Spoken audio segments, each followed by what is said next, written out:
他曾在法庭上无数次敲响法锤，判定别人的生死。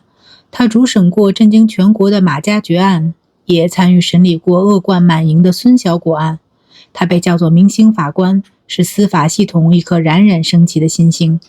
然而，就是这样一个本该捍卫法律尊严的人，最后却以最令人不齿的方式站到了被告席上。2023年1月，法院认定他犯故意杀人罪、掩饰隐瞒犯罪所得罪、非法持有弹药罪，数罪并罚，判处死刑，缓期2年执行。同年6月，二审维持原判。从审判席到被告席，从明星法官到死缓囚徒，今天就请跟随小薇一起走进他。他叫刀文彬。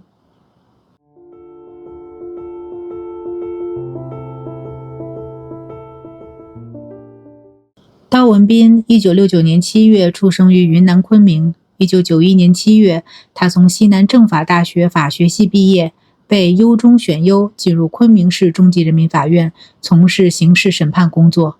在那个年代，能进入法院系统，尤其是昆明中院这样的重要机构，足以证明他的优秀。进入法院后，刀文彬的仕途可谓顺风顺水。他先后在刑事审判第一庭、审判监督庭等部门工作，历任刑一庭副庭长、审判监督庭副庭长、执行局副局长等职。真正让他声名鹊起的是2起轰动全国的大案。第一起是马加爵案。2004年2月，云南大学发生了一起震惊全国的特大杀人案。学生马加爵因与同学打牌发生争执，残忍地杀害了4名同窗。此案引发了全社会的巨大关注。2004年4月24日，昆明市中级人民法院开庭审理此案。刀文彬正是这起案件的主审法官、审判长。庭审中，他依法判处马加爵死刑。宣判后，刀文彬还接受了央视面对面栏目的专访。镜头前的他侃侃而谈，正义凛然，成了公众眼中公正司法的象征。第二起是孙小果案。时间再往前推6年，1998年2月，刀文彬作为合议庭成员，参与审理了孙小果强奸、故意伤害、强制猥亵妇女案。马加爵案的主审法官，孙小果案的参审法官，这2份履历足以让任何一名法律人引以为傲。刀文彬也因此被媒体和公众誉为明星法官。他曾在采访中说，必须依照法律，你违背了法律，你就不是法官。彼时的他站在审判席上，审判着别人的罪恶。然而谁又能想到10几年后，他自己会成为那个违背了法律的人。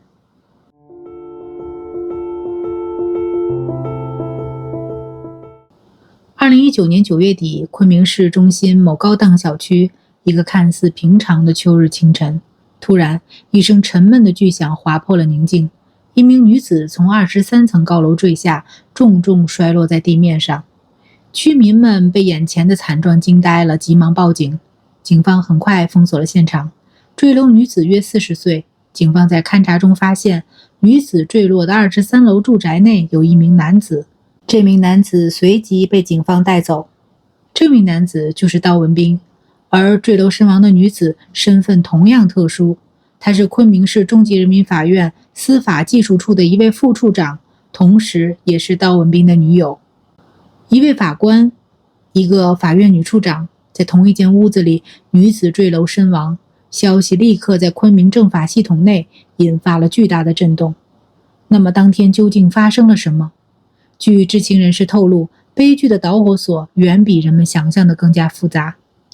这位女副处长因涉嫌帮助云南政法系统一名落马官员隐匿财产被监察委约谈，而这位落马官员正是云南省公安厅原副厅长、昆明市原副市长兼公安局局长赵立功。赵立功因犯受贿罪，于2020年被法院一审判处有期徒刑12年。刀文彬得知女友被约谈的消息后，两人发生了激烈的争执。警方在现场勘查后发现，屋内有明显的打斗痕迹。据知情人士透露，刀文彬将女友从23楼的窗户推了下去。一个常年审理刑事案件的资深法官，一个最懂法律、最清楚故意杀人后果的人，在那一刻却亲手把自己的女友推下了深渊。案发后，刀文斌曾一度坚称女友是自杀，但警方通过现场模拟发现，如果是自杀跳楼，坠落的轨迹与现场情况严重不符。在证据面前，刀文斌最终承认了犯罪事实。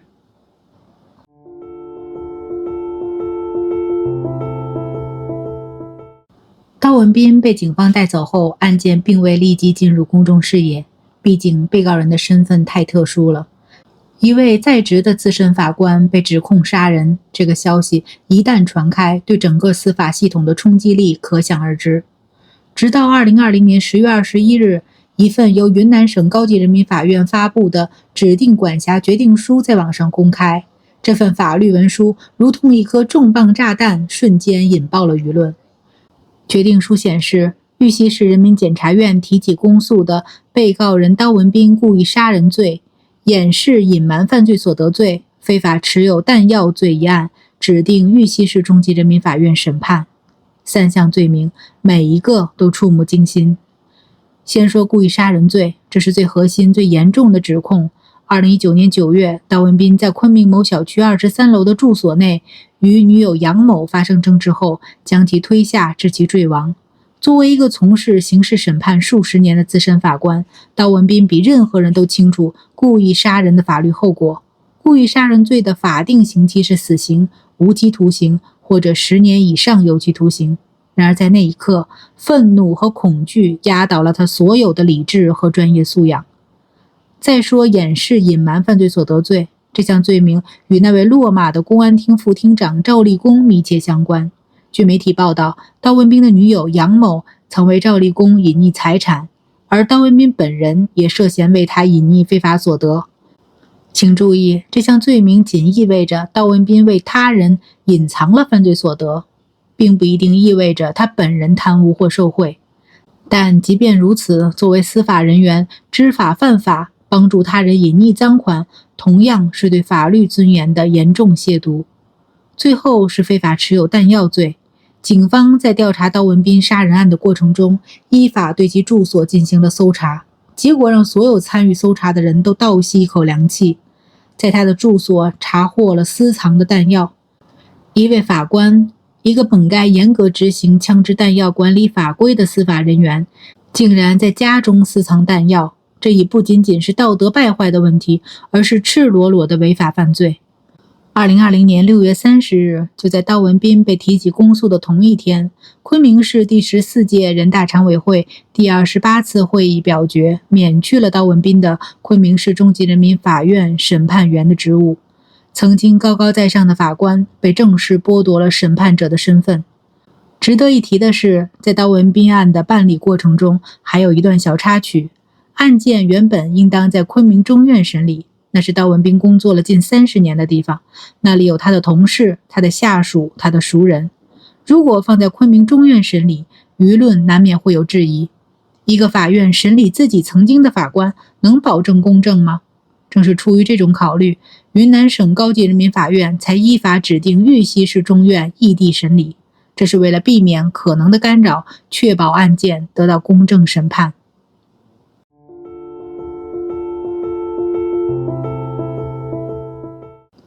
2023年1月，经过长时间的审理，云南省玉溪市中级人民法院作出一审判决。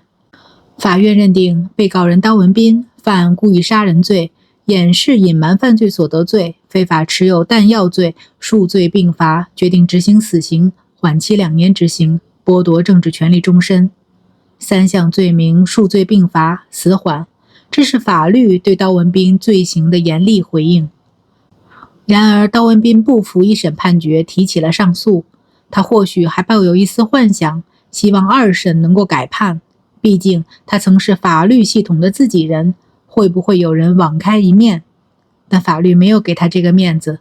2023年6月，云南省高级人民法院下达刑事裁定书，终审裁定驳回上诉，维持原判。从审判席到被告席，从明星法官到死缓囚徒，刀文斌的人生轨迹完成了一个极具讽刺意味的闭环。更令人唏嘘的是，据媒体报道，就在刀文彬案被指定管辖的第二天，2020年10月22日，玉溪市中级人民法院院长陈昌因涉嫌严重违纪违法主动投案。2021年1月，陈昌被依法逮捕。需要说明的是，陈昌案发与刀文彬案并无直接关联，而是与其在昭通市中级人民法院任职期间的违纪违法行为有关。但无论如何，一个审判别人的法官成了罪犯，而审理他案件的法院院长也最终落马，这起案件的戏剧性远超任何一部犯罪题材的影视作品。有媒体统计过，刀文彬案是近年来中国司法系统中职级最高的法官因故意杀人罪被定罪的案件之一。它的震撼之处在于，最懂法的人成了最无法无天的人。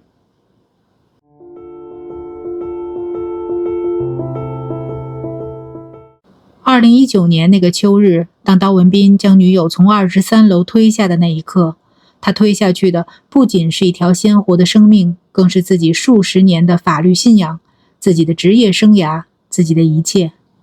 刀文彬拥有令人艳羡的履历：西南政法大学高材生，昆明中院审判中监，马加爵案主审法官，孙小果案参审法官。他曾在采访中说，违背了法律就不是法官。可他自己最终成了那个违背法律的人。他审理过杨天勇案，那是当年昆明最大的涉黑案之一，涉案人数多，案情复杂。他坐在审判席上判定那些黑社会分子的罪与罚。他审理过韩国人沈炯浩案，那是昆明中院审理的第一起外国人犯罪案件，程序要求极高，他都处理得滴水不漏。可就是这样一个业务能力极强的法官，在私生活里却成了一个对自己女友下死手的人。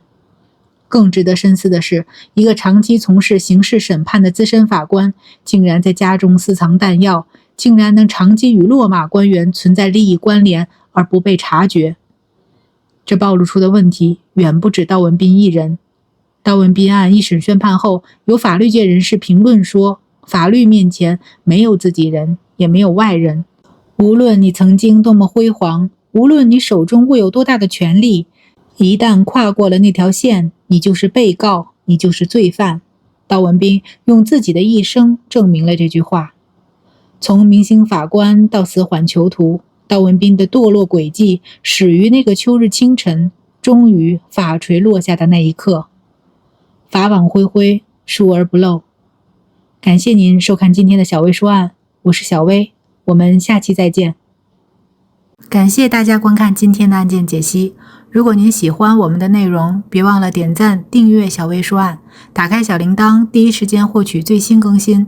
有什么想法或想听的案件，也欢迎在评论区留言，和小薇一起讨论。我们下期再见。